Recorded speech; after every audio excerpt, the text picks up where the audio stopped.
Malaysia's king sets a deadline for MPs to submit their choice of candidate to be the next Prime Minister. The risk of Bell's palsy is higher after Sinovac's COVID-19 vaccine. Well, that's according to a new study.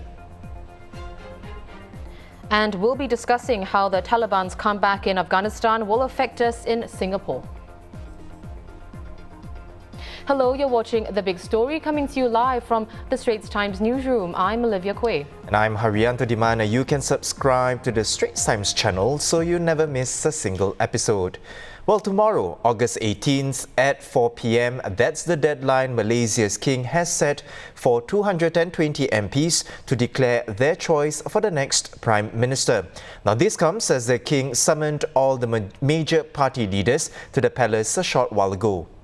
And according to sources with knowledge of the discussions, if the king takes this unique step of meeting all major players at once, it would be to cajole them to set aside their differences and back a compromise candidate in a unity government.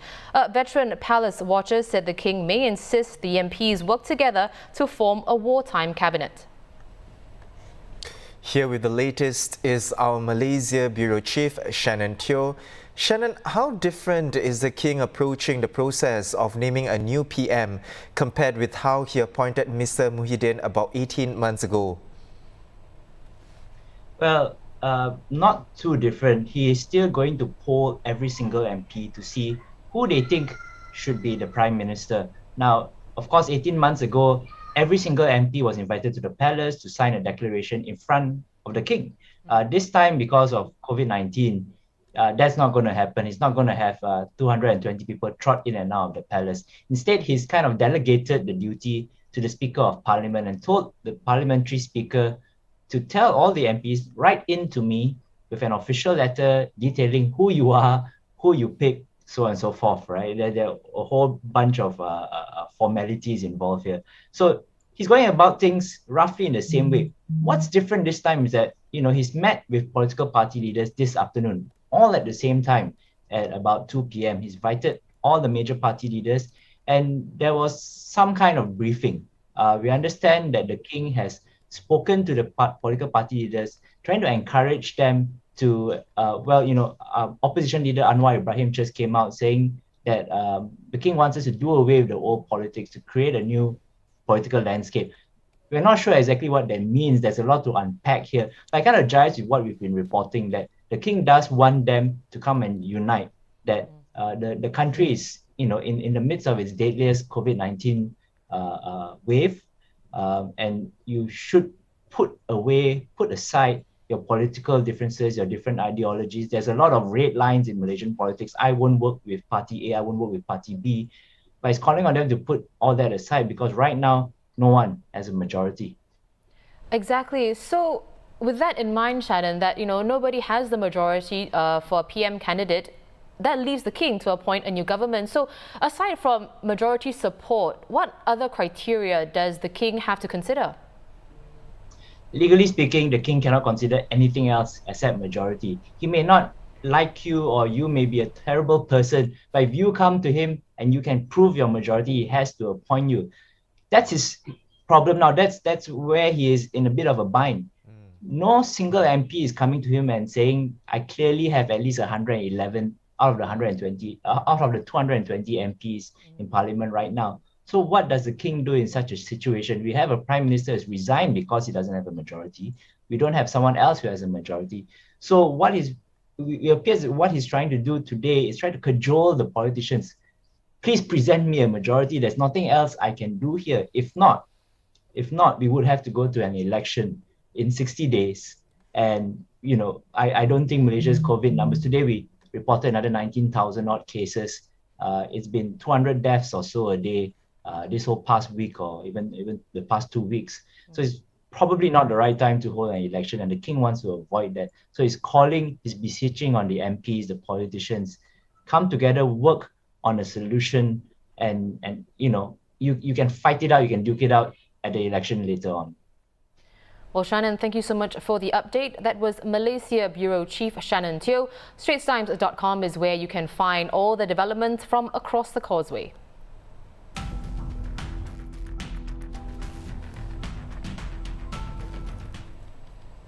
52 locally transmitted COVID-19 cases were confirmed today, including 14 currently unlinked. One of the local cases is a senior above 70 years old who's unvaccinated and at risk of serious illness. There were also 4 imported cases reported today, and more details will be released later tonight. According to a study published in the Lancet Infectious Diseases Journal, the risk of Bell's palsy, well, a type of facial paralysis, is higher after taking the Sinovac vaccine. But the same study also said that shouldn't be a deterrent to vaccination, as the beneficial and protective effects far outweigh the risk. The study involved 28 clinically confirmed cases of Bell's palsy among nearly 452,000 people who received the first dose of the Sinovac vaccine. It acknowledged that the mechanism of the disease in patients after vaccination is unclear and called for further investigation. In a written response, Sinovac said Bell's palsy after vaccination is rare and most symptoms were mild and got better on their own.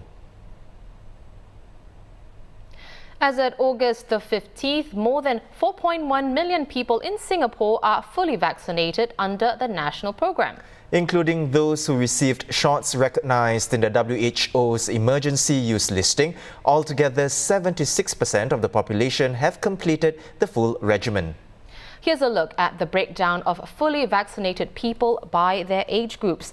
88% of seniors 60 to 69 years old, indicated by the light grey line, and 80% of those 70 years old and above, represented by the dark grey line, are fully vaccinated.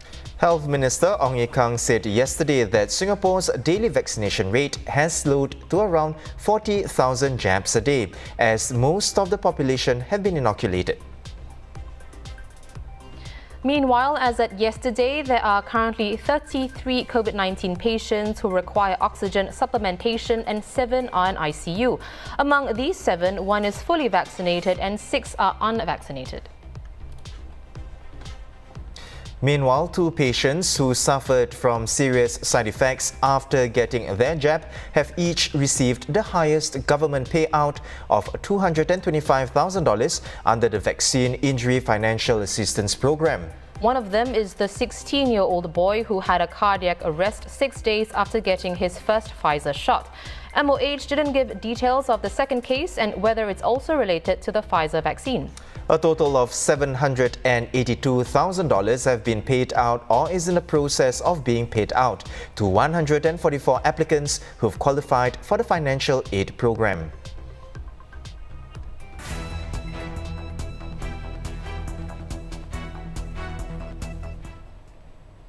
Moving on to the crisis in Afghanistan, where military flights evacuating diplomats and civilians have restarted.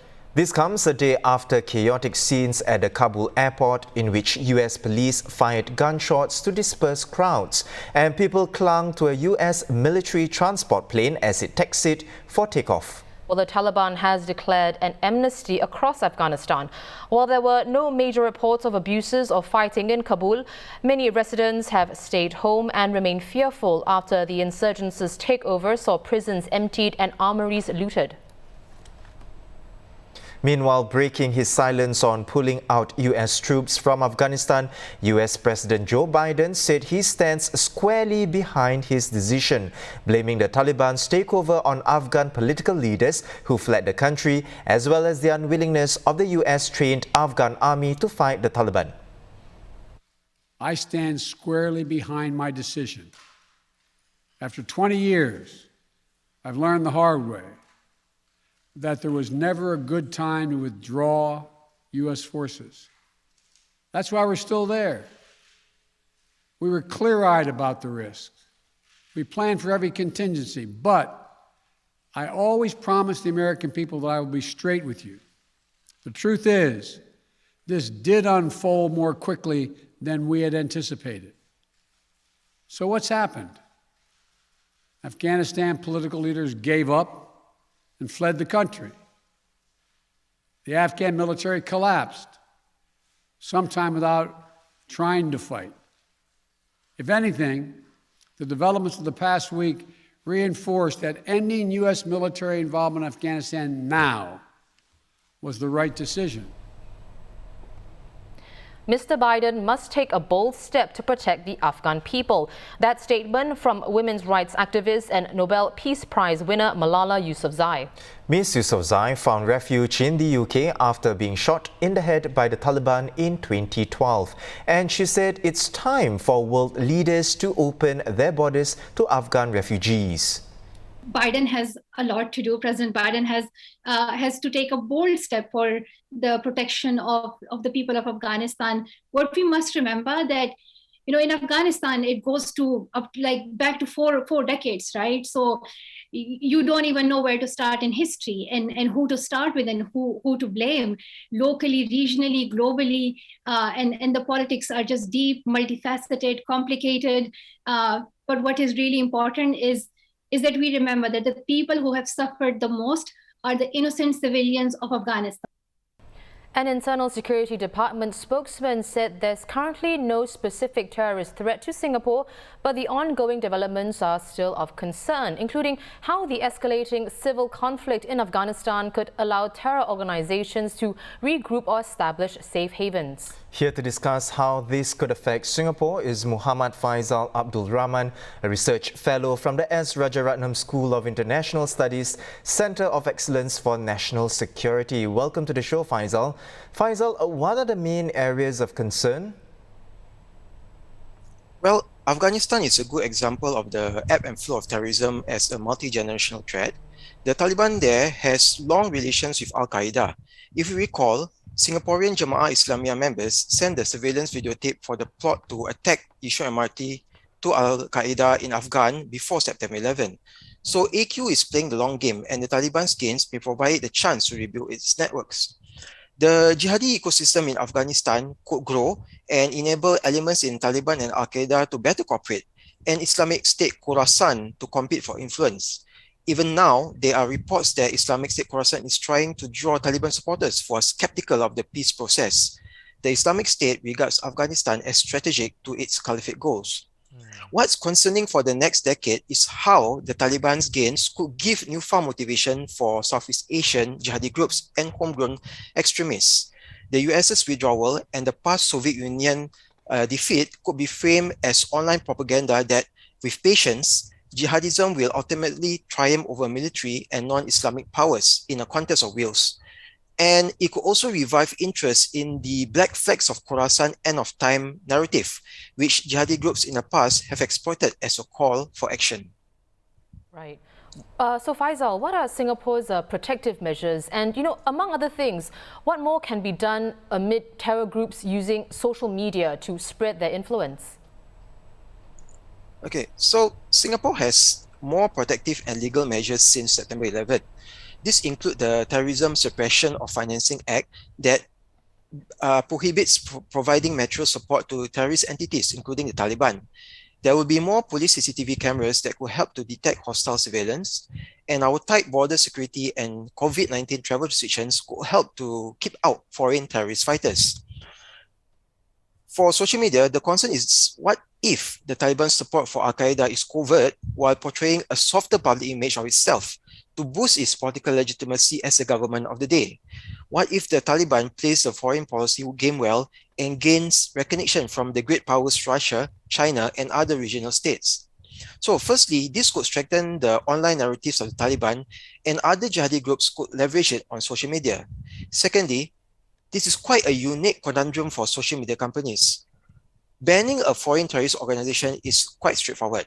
However, what if that organization has some diplomatic recognition and the international community needs to work with it to send humanitarian aid or to protect some economic interests? Thirdly, I think we need to watch out for any increase of Islamophobic content on social media that could affect race and religious relations in Southeast Asia and Singapore. Well, Faisal, thank you so much for coming on the show to share your insights. We've been speaking with Muhammad Faisal Abdul Rahman, who's a research fellow with RSIS's Centre of Excellence for National Security. A quick check on local headlines before we go. A new AI-enabled marking system to help students with their English language writing is set to go live in schools in 2023. According to tender documents seen by the Straits Times, the Education Ministry is developing an automated marking system to help correct grammar, sentence structure and expression, and is targeted at students in upper primary and secondary schools. Singapore Press Holdings will convene a virtual EGM on September 10th for shareholders to vote on transferring its media business into a company limited by guarantee. They'll also vote on the conversion of each management share held by a management shareholder into one ordinary share and the related adoption of a new constitution. The transfer requires at least 50% of participating shareholders to vote in favour, while the special resolution on the conversion of management shares and new constitution needs at least 75% to go through.